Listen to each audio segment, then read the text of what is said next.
क्या लिखे? कौन सा देश एक ऐसे शहर को बसाने की योजना पर कार्य कर रहा है, एक योजना पर कार्य कर रहा है जहां न तो सड़कें होगी, जहां न तो सड़कें होगी और न ही कारें। ठीक है, देख लो, जहां सड़क भी नहीं होगा और जहां कार वगैरह कुछ नहीं। एक ऐसा देश है जो इस तरह का शहर बसाने पर कार्य कर रहा है।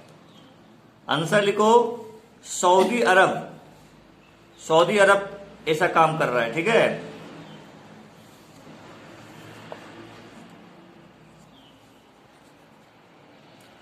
देखिए मानव विकास सूचकांक आप लोग पढ़े होंगे क्लास 10th में।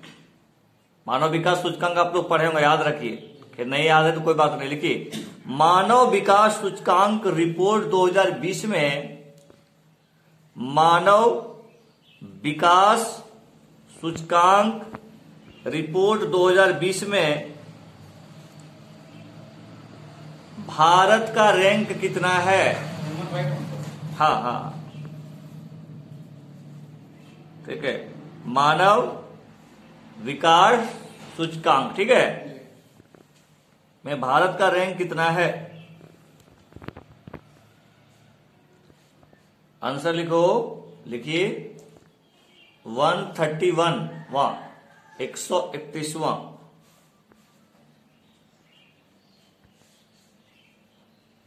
एक और क्वेश्चन लिखो, ये भी बहुत बार पूछता है कि मानव विकास सूचकांक कौन सी संस्था जारी करती है?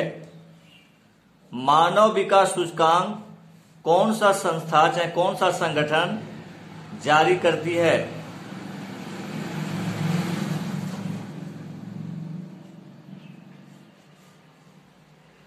ठीक है, क्वेश्चन में लिखो मानव विकास सूचकांक कौन सी संस्था जारी करती है।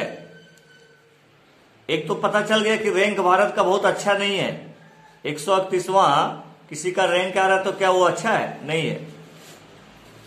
अब प्रश्न ये बन सकता है कि मानव विकास सूचकांक कौन सी संस्था जारी करती है?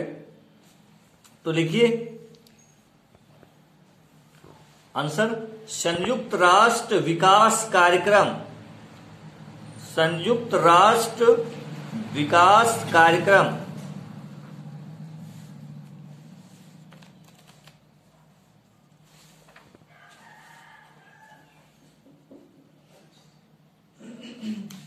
नेक्स्ट पॉइंट बनाओ, दूर संचार क्षेत्र में, पॉइंट बना के लिखना, दूर संचार क्षेत्र में 100% एफडीआई को मंजूरी। दूर संचार क्षेत्र में, दूर संचार क्षेत्र में 100% एफडीआई को मंजूरी। देखो एफडीआई का मतलब क्या होता है? Foreign direct investment. लिख लो एफडीआई का फुल फॉर्म, क्या लिखोगे? Foreign direct investment. हिंदी में इसको क्या बोलते हैं? प्रत्यक्ष विदेशी निवेश। ठीक है, तो कौन सा एरिया में 100% का पूछेगा तो एफडीआई को मंजूरी देगी हाल ही में, तो दूर संचार क्षेत्र और टेलीकम्युनिकेशन होता है ना उसमें। ठीक है, चलिए आगे लिखिए, लिखिए अप्रैल जून 2021 के, अप्रैल-जून 2021 के जीडीपी ग्रॉस डेवलपमेंट प्रोडक्ट, आप लोग जानते होंगे, जीडीपी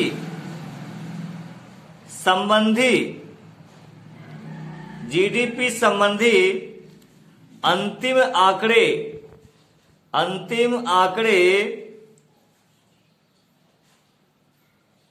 ठीक है, अंतिम आंकड़े केंद्र सरकार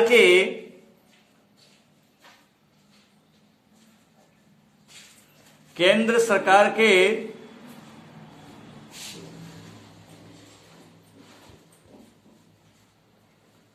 किस मंत्रालय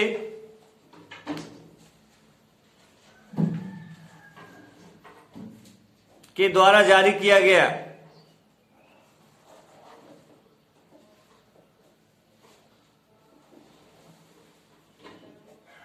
ठीक है, जारी किया गया।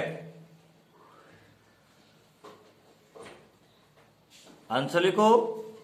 सांख्यिकी, सांख्यिकी एवं कार्यक्रम क्रियान्वयन, सांख्यिकी एवं कार्यक्रम क्रियान्वयन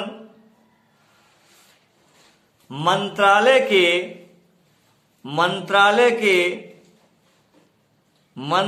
के राष्ट्रीय सांख्यिकी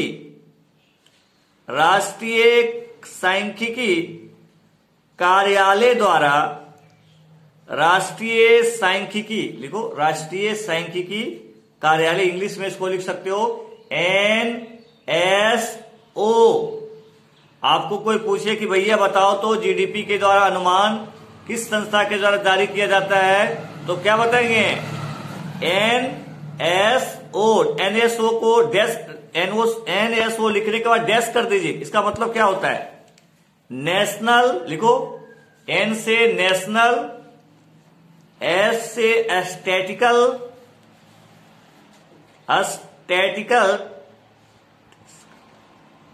ऑफिस। इसको इंग्लिश में बोलोगे, क्या बोलोगे? नेशनल स्टैटिस्टिकल, भाई स्टैटिस होता है ना सांख्यिकी ऑफिस। हिंदी में बोलोगे तो क्या बोलोगे? राष्ट्रीय सांख्यिकी कार्यालय, राष्ट्रीय सांख्यिकी कार्यालय। इंग्लिश में क्या बोलोगे?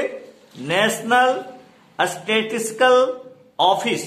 और स्पेलिंग लिखोगे एस, नेशनल का लिख दोगे NATIONAL, उसके बाद स्टैटिस्टिकल का लिखो STATISTICAL। ठीक है, उसके बाद O से ऑफिस, OFFICE। ठीक है,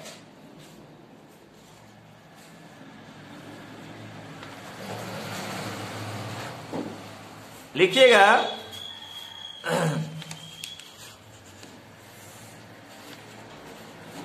लिखिए, कोरोना ने, पॉइंट बना के लिखो, कोरोना ने अर्थव्यवस्था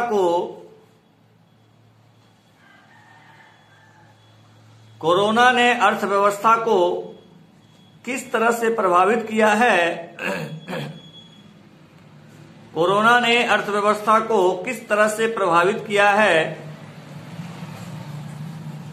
किस तरह से प्रभावित किया है? इसका अंदाजा इस तथ्य से लगाया जा सकता है कि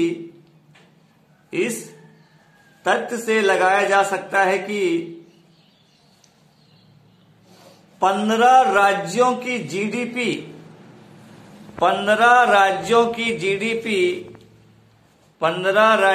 जीडीपी वित्त वर्ष 2020-21 में 2020-21 में वर्ष 2019-20 के मुकाबले कम हो गई है।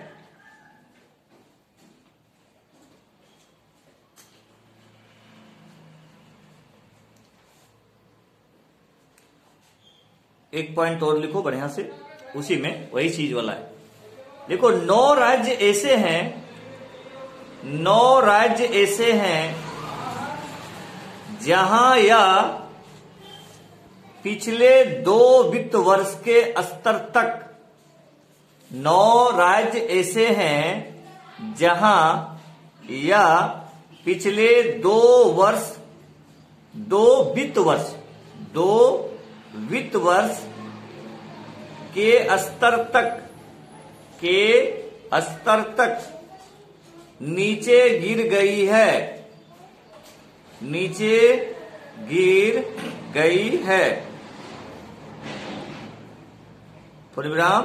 इनमें उत्तर प्रदेश, इनमें उत्तर प्रदेश, कॉमा दे दो, पंजाब, कॉमा झारखंड, कॉमा दे दीजिए, हरियाणा, कॉमा हिमाचल प्रदेश,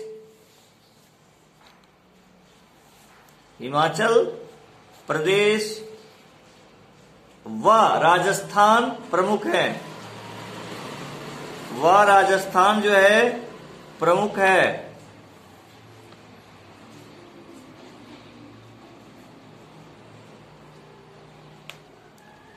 एक नेक्स्ट पॉइंट लिखो, देखो वर्ष 2020-21 में,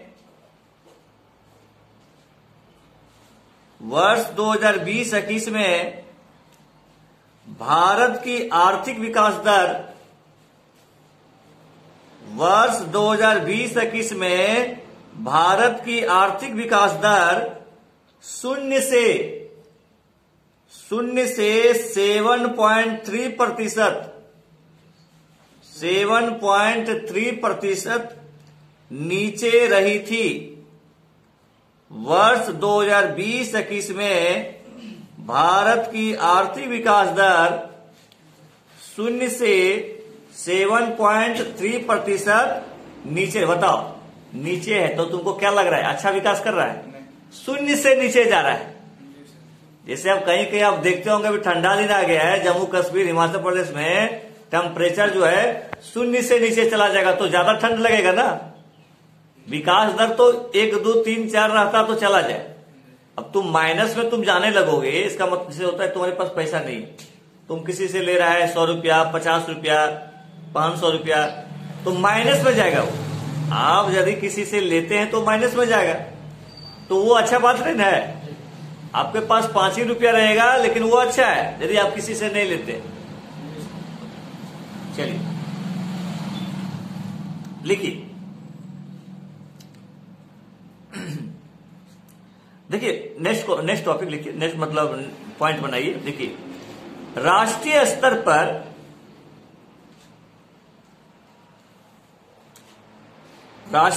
पर प्रति व्यक्ति शुद्ध राष्ट्रीय आय,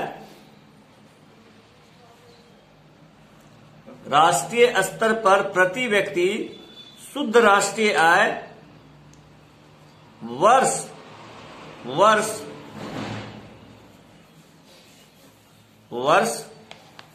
2020-21 में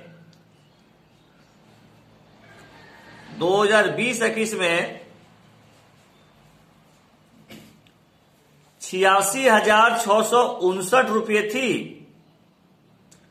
86,659 रुपये थी। ठीक है, ठीक।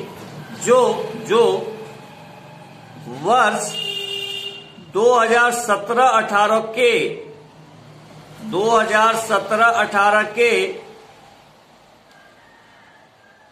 87,586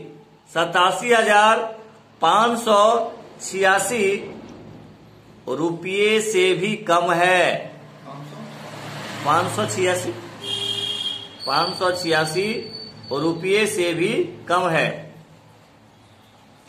इसका मतलब क्या हुआ? देखिए, इसका मतलब ये हुआ कि एक समय, एक वित्त वर्ष में राष्ट्रीय आय जो था वो कितना था? प्रति व्यक्ति आय कितना था? यानी 87,586 रुपया पहले था 2017-18 में। लेकिन देखिएगा कब इतना कम हो गया? 20-21 में कितना हो गया?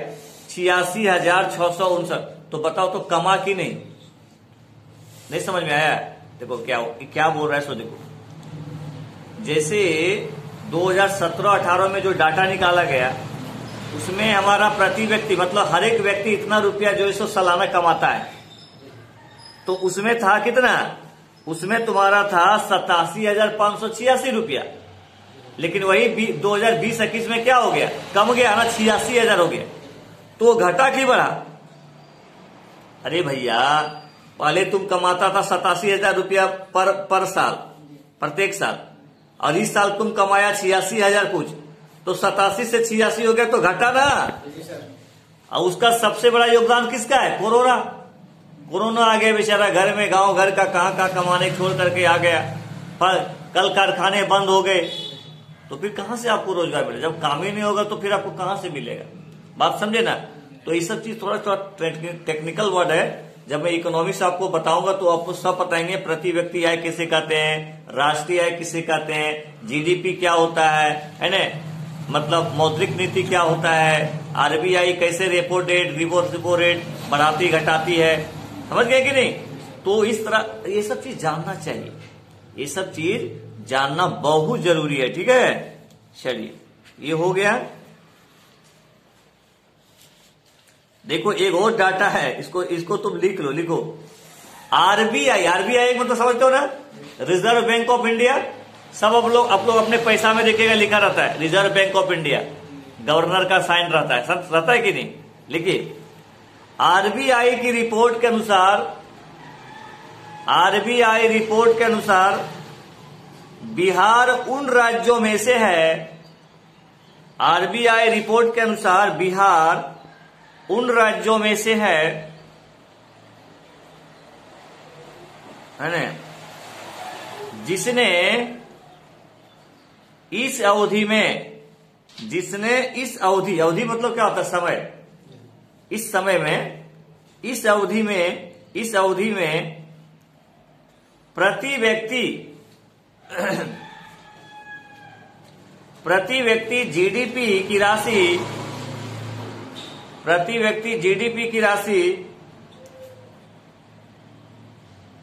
29,092 रुपये से बढ़कर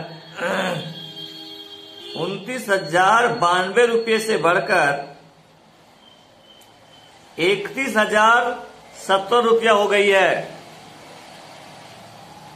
31,000 क्या बोले? हाँ 31,017 रुपया हो गई है।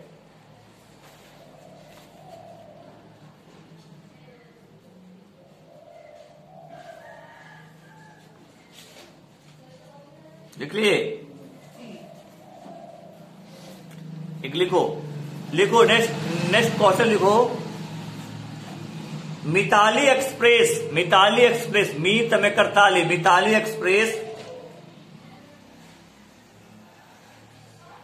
किन दो देशों के बीच चलाया गया? मिताली एक्सप्रेस किन दो देशों के बीच चलाया गया?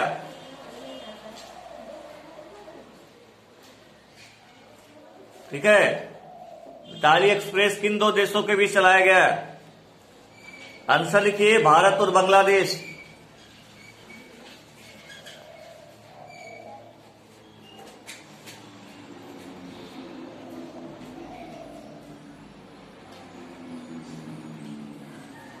लिख लिए?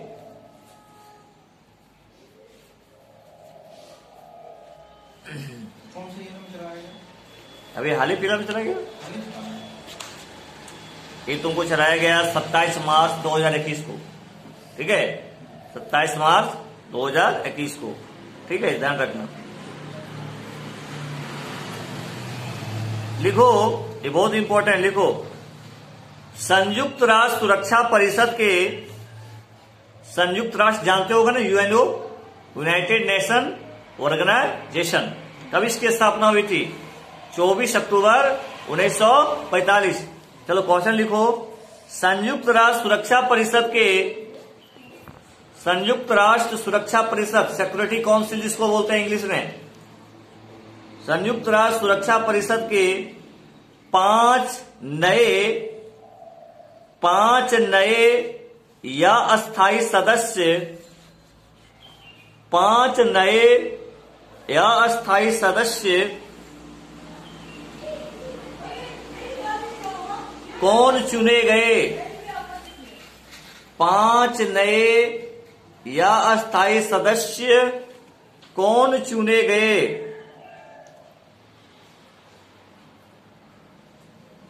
कौन चुने गए? देखो एक चीज ध्यान दो, संयुक्त राष्ट्र की सुरक्षा परिषद जो है सिक्योरिटी काउंसिल, उसमें 5 जो है सो 5 देश परमानेंट मेंबर हैं और 10 जो होते हैं वो टेम्पोररी होते हैं, ठीक है ना। तो उसमें हाल ही फिलहाल में 5 जो टेम्पोररी मेंबर होता है या अस्थायी सदस्य वो चुने गए हैं। तो कौन कौन चुने गए? आंसर लिखिए आंसर लिखिए।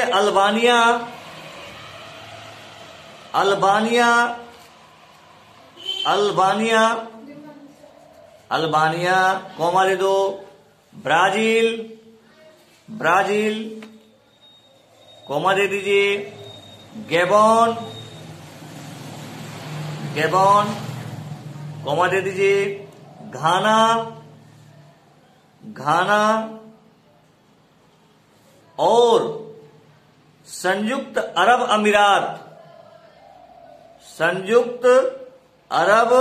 अमीरात, जिसको आप शॉर्ट में क्या बोल सकते हो? यूएई। क्या बोल सकते हो?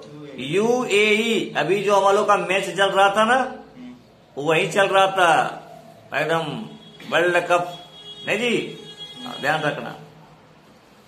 तो ये सब ध्यान रखना। अल्बानिया, ब्राजील, गैबोन, घाना, संयुक्त अरब अमीरात, ये कौन सा देश बने? ये संयुक्त राष्ट्र संघ के या अस्थायी सदस्य बने। इसको आप टेम्पोररी मेंबर भी बोल सकते हो। आपको कोई पूछेगा, बताइए संयुक्त राष्ट्र के सुरक्षा परिषद में कितने अस्थायी सदस्य होते हैं, परमानेंट मेंबर होते हैं?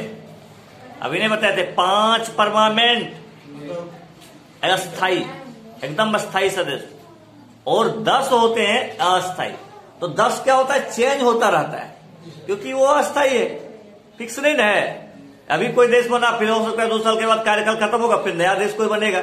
लेकिन 5 अस्थायी जो है वो परमानेंट है। 5 नहीं बने, ये अस्थायी है।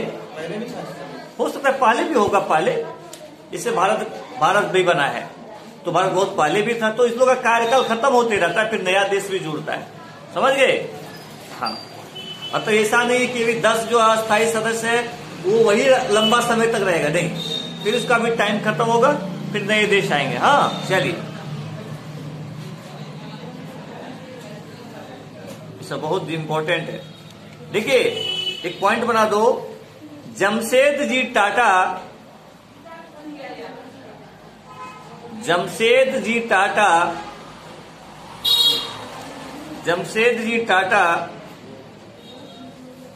100 वर्षों के दुनिया के 100 वर्षों में दुनिया के सबसे बड़े दानदाता